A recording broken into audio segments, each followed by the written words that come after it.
Good afternoon. I'm going to ask them to play a clip that it's going to take up 6 of my minutes, and then I'm going to use 2 just to wrap it up. So if you can play the clip now.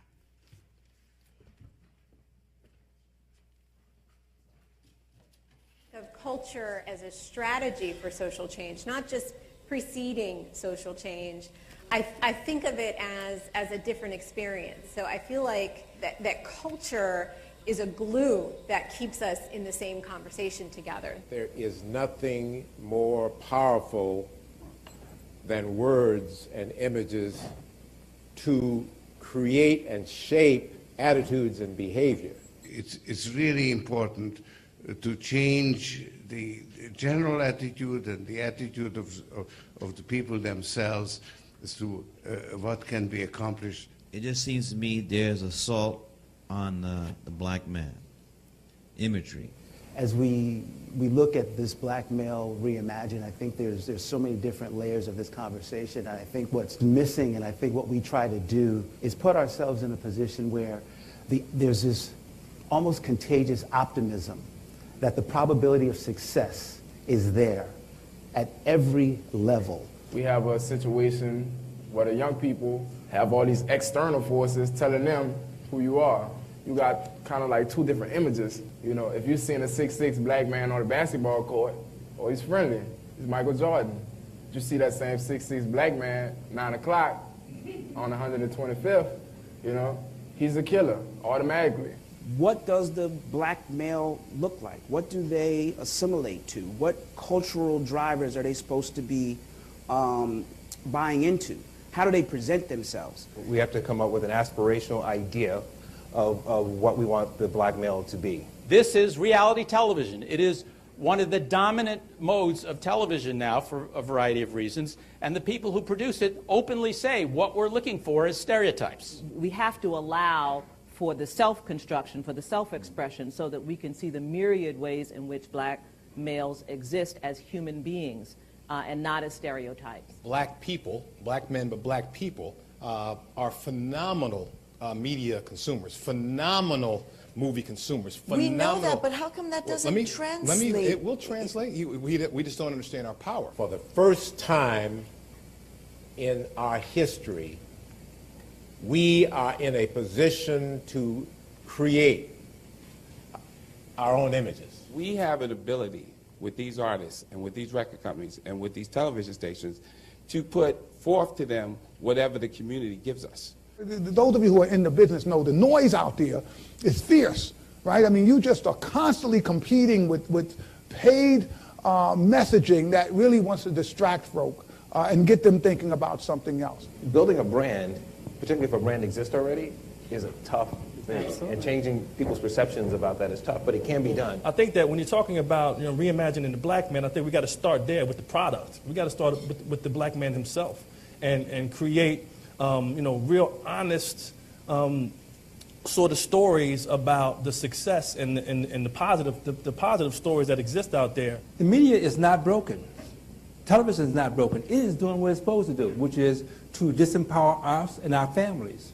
They're not going to tell the stories I want to tell. You know, we can tiptoe around the issue of racism or white supremacy, however we frame it, but it is at the crux of what we're trying to tackle within our structural institutions. We cannot expect the media and people whose sole interest, not sole interest, but primary interest, is the bottom line, to be held responsible if we don't hold them responsible. There are times where you can be a great journalist and a bad black man. If somebody's always pointing you as black reporter to go to Harlem and find a drug dealer, and that is the truth that they keep pointing you at, then all the other truths see no light. We can have all the resources that we want around this issue of reframing issues, improving the life outcomes of black men and boys. We can have the resources, but if those resources do not come with a literal renaissance and revival of hearts and minds on the community level, also on the policy level, that all those resources will not mean a thing. Nothing really changes until we're able to not just fund things, but also influence people to see things in a different way, challenge people to participate in their communities in a different way. Instead of saying, you're wrong for that, and that's it, you should say, you're wrong for that, but what's our solution? What are we going to do? It's funny, when you put a young person in front of a responsible adult, you start to feel like while you're listening to something and you're looking at this young person, you could do something about it, you're trying to figure out what can you do.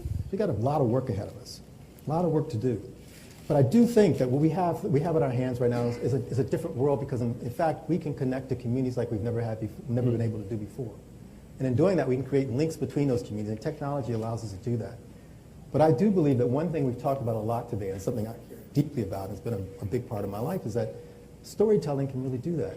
It can be that big doorway when, in fact, you move people to a place where not only do they understand what you're asking them to take on, but you can move them to a point where they want to be actively involved in doing it, if you do it right. Okay, knowledge is the key, but show me the lock. I got the scrawny legs, but I move just like Lou Brock with speed. I'm agile, plus I'm worth your while, 100% intelligent black child. You know, I heard that when I was like 15 or 16 years old as an athlete, and for most of my life, I always thought I had to be an athlete. And hearing those words over and over again had a profound impact on my life, and I just want to say thanks. I've become convinced that we are going to win, and this is the moment to actually win. And I think it's more than wishful thinking. Good afternoon again. My name is Rashid Shabazz. I'm with the Open Society Foundation's Campaign for Black Male Achievement. That clip took up 6 of my minutes, so that leaves me with 2. And what I was hoping that you would get out of that presentation briefly is one of the things, as I've been sitting here all day, Dr. Austin said I brought him out of retirement. So I apologize and hope that you give me this opportunity to thank you for all that you've done to allow us to be here today. Because the 20 years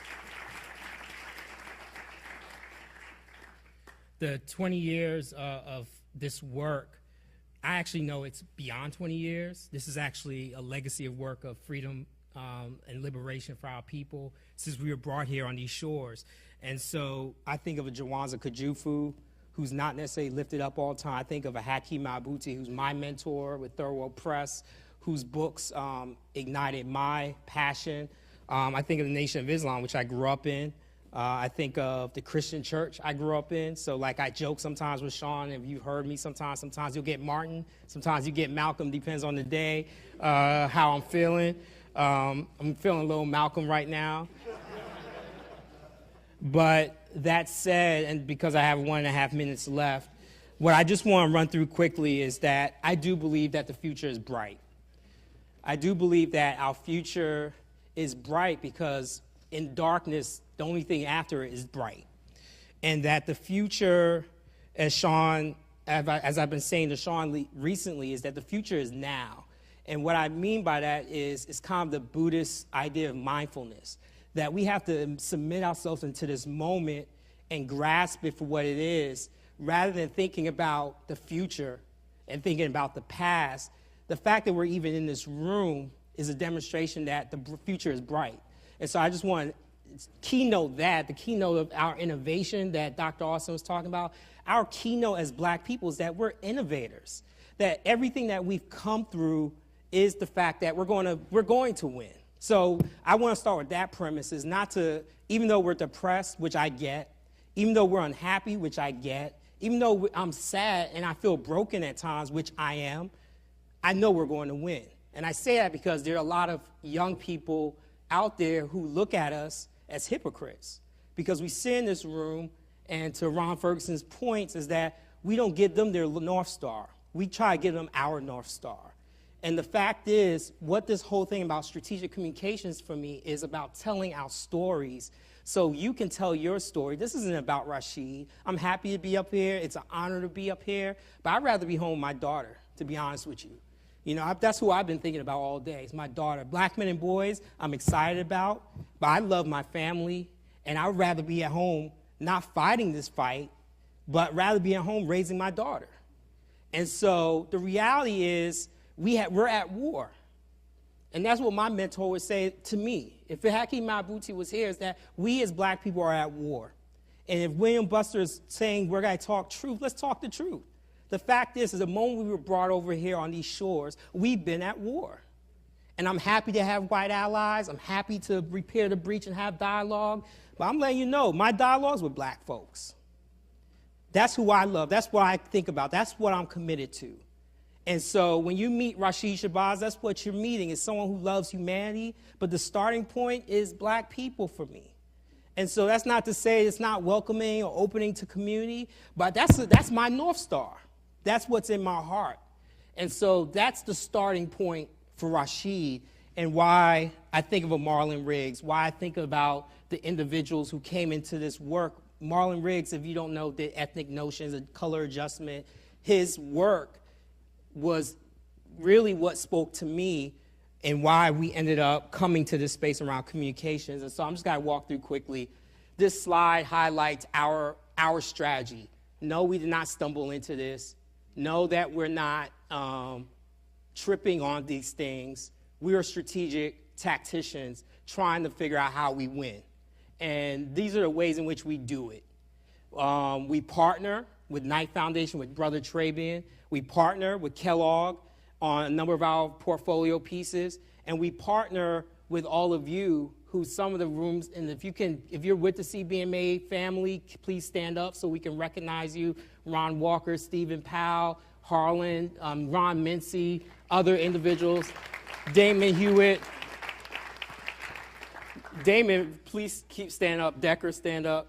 Damon and Decker for a second. Damon's with My Brother's Keeper Initiative. He's been with, I'm calling him out, and I'm sorry, because now people are going to run to you because they think you got $200 million. But the fact is, Damon is leading the work on behalf of Open Side Foundations, but he's the glue right now to all the work happening nationally with the foundations and philanthropy. So when we talk about this bridge, he's holding the gap right now for philanthropy. So that's critical. I want him to be recognized. And Decker's leading our Black Men and Boys work, our BMA fellowship with Echoing Green. I want to recognize him because some of what we're doing is around social entrepreneurship and empowering black men so they can tell their stories, but more importantly, that they create that innovation, that keynote that you're talking about. So this slide captures our strategy. You just highlight it. If you have your camera, you can take a picture of the slide. I'm happy to pass it out as well or send it to you. But this is a timeline of activity that I'll send as well if you get my email, of just from 2006 and just interactions of things that we've invested in or introductions. And it's important because to me, this is all divine work. And so when you think about the ways in which we intersect, the fact that my wife grew up with Leah Austin, and then my mother-in-law is telling me I need to talk to Bobby all the time, like those type of things are not set up. Like I couldn't predict that. I couldn't situate that. And I say that because this work takes spirit, and you have to believe there's something greater than you, whether you believe it or not. Even if you're agnostic or atheist, there's always the debate, what is? For me, I don't have that debate, but because I know, because I live it every day, right? And so when you look at this timeline, there's a capturing of a reality of what we've created in connection to this breach. And Sean says activity doesn't always mean progress, but this activity is tied to actual future. So our future now is bright because if you look at some of these investments, last night I went to a Question Bridge convening. We invested in Question Bridge. Question Bridge was here, not tied to this event necessarily, this repairing the breach, but there was a full room full of maybe 100 people talking about black men and boys images. There's things, Trabian talks about this vertical versus horizontal. We don't all have to always be connected talking, but now there are pockets. There's an opportunity for us to leverage our collective strength to really have impact. So the last piece here is these are the major investments we've had. Again, I'm not going to go through them. You can highlight them. But one I will highlight and I will pass out is around American Promise, a project that we're funding in partnership with Kellogg. It's a film around 2 African-American male youth and their parents who basically put them in a private school, and they look at the trajectory all the way from kindergarten to 12th grade, and they graduate. And the story highlights a lot of things that happens in the classroom, from implicit bias to all these other things that occur. So in terms of strategy, some of the things that I just want to lift up quickly. I've already noted that this timeline is focused on what I would call the bright spots. Sean and I always talked about when we started this work, focusing on the bright spots was a book that I used to read early on called Shift by Chip and Dan Heath. And in that book, it talks about the power of looking at bright spots and looking at the power not coming from philanthropy or from individuals, but the individuals in the communities themselves. And Trabian will talk more about that. But this idea of not just looking at bright spots, but looking at the conscious blind spots, thinking about who's got to tell you when your blind spots are there. The other piece is connecting the dots. As I sit here, one of the things in terms of the future, we can't let this happen again. If Dr. Austin's here, if Dr. Wilson's here, this connect needs to happen. There's something that happened between this work that's happening over the last 5 years, and we did try to bring you in, but there needs to be something that doesn't allow for that as maybe Sean and I move out or others move in. How do we make sure that transfer of information is there so we're not repeating the wheel? Because that's how I feel, we're reinventing a lot of this stuff over and over and over. And so just the last thing I'll say, and I'll wrap up because I know I'm way over time, is that we need to remain nimble. The future is now. We need to stand on the shoulders of our ancestors. And there's just so much that has been shared today that I'm grateful for just being in this room, even though I would rather be home with my daughter, I'll be honest. I am grateful to be in this room because the history and the richness of the connections, and just seeing Dr. Wilson up there, you still look great. So you haven't put on no weight, so I need to follow your routine. But that was a really wonderful opportunity to see all that history and richness. And the last person I would just like to lift up is if Dr. Lonnie Grenier can stand up, because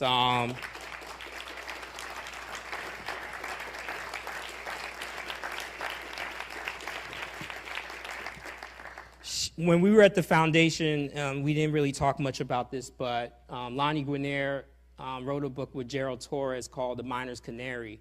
And in that book, she posits, and there's a lot of debate about it, and I've heard her talk about it in different ways, and she may have some critiques of it now.